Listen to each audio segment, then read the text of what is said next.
The Health Sciences Academy is a way for us to learn about careers in healthcare. I'm a little shy, so this program has definitely helped me come out of my shell a little more. Over the last 2 weeks, we got to go through a lot of different sessions. I'm a teacher at Northampton High School. I teach chemistry and physics, and this is my 3rd year in this program. So it's evolved over the past 3 years quite a bit.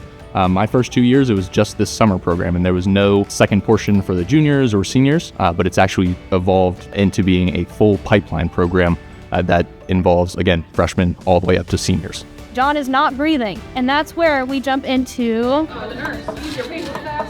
It's completely changed my mindset about medicine because I thought medical school was going to be long and it was going to be hard and difficult. But then when I came here, I just learned that it was part of the experience. I also realized that there was a variety of things that I would do, not just doctor, dentist, surgeon. There were many other things that I was able to do.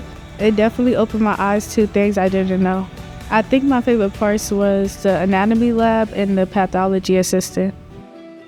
And then we went to ODU and saw the campus. That was really cool. Got to see what it'd be like to go there. All we're doing is using this patient and making a safe transfer from the bed to the stretcher.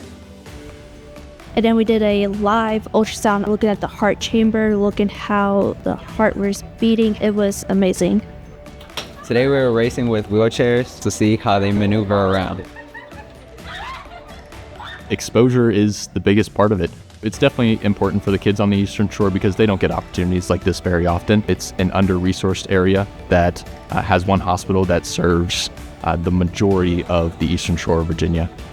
We also have them work in groups to do a capstone project. They have each been assigned a diagnosis or an injury, and they are working as a treatment team to treat that patient. And then on Friday, they will present on the overall experience of the program and also how the capstone project went. I think it's a really cool experience because not many kids have this chance to come out here and see all these things. It's such a great experience, and if you're able to do it, I would definitely recommend it. If it wasn't for this program, I don't really think I would have known or experienced certain things. So I just want to thank the donors so much for giving us the resources to be able to have such a good experience that would really impact us in our future careers.